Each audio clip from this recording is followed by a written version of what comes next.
Okay, I've been working on another pro-gay proof video, like my first one, the gay bomb debate.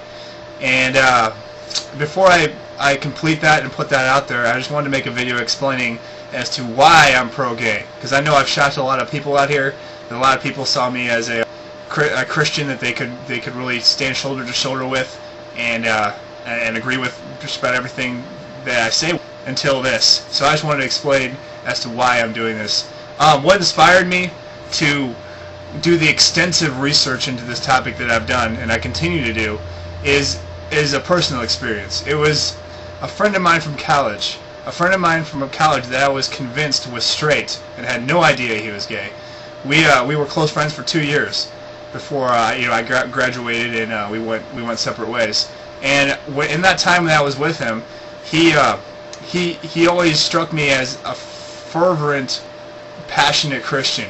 Whenever I saw him pray, I always had envy towards him because his facial expressions always denoted a sense of great passion, and it was just obvious that he would always pray hard, and I wish I had that kind of relationship with Christ, and I really envied him for that. And we drifted apart. You know, I always had fond memories of him. I always thought our friendship was something to treasure and to remember.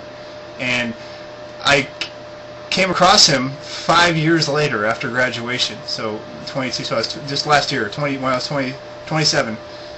Last year, I came across him again, and he actually was searching for me, and through the college alumni system, and I got a letter from the alumni system saying that he wanted me to give him a call, and they didn't want to disclose my address, but here's his number. So I gave him a call, and I knew something was up. I didn't know what was going on. I just, in my mind, I suspected that he had contracted an STD or something big had gone down. Maybe he just had gotten a divorce or something. I didn't know what was going on, but he wanted to meet me in a coffee shop to tell me something important.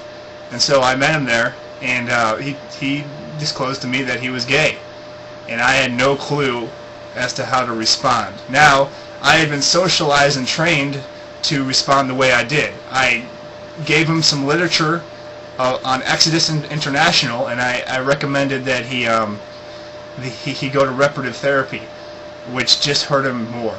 And I feel horrible about that now. But just the experience that I had with him, I actually hung out with him. I went to gay places with him, and I met all of his friends that were that way as well.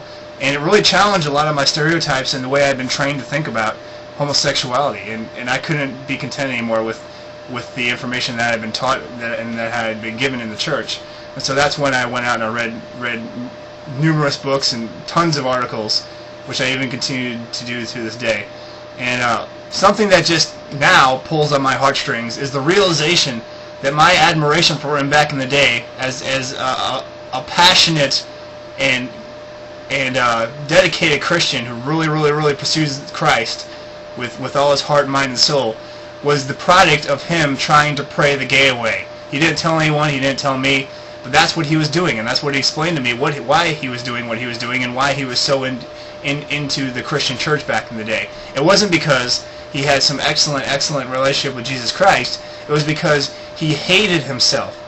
Let me repeat that. He hated himself because of what the doctrine teaches. He despised himself. And he was praying and praying and praying and praying and praying for God and for Christ to change him.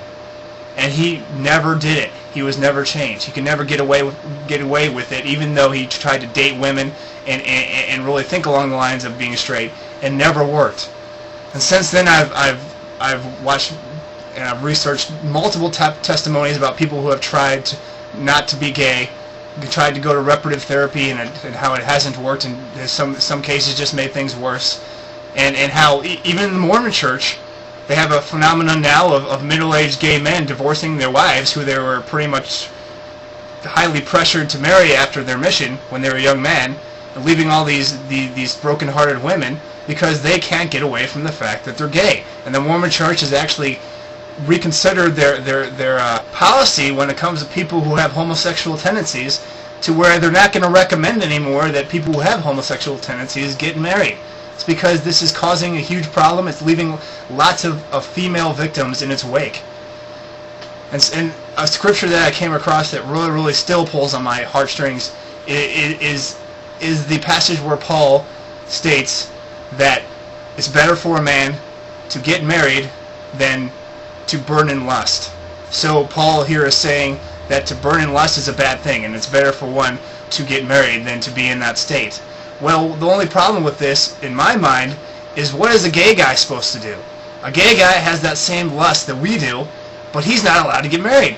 So pretty much God and Jesus and Paul are saying you just need to be in that bad state of burning in lust for your entire life because you're gay. And I made you that way so that you can live a torturous life. That's all I have to say about this. I'll see you in my next proof video where I set up texts and translations and interpretations to prove my pro-gay stance.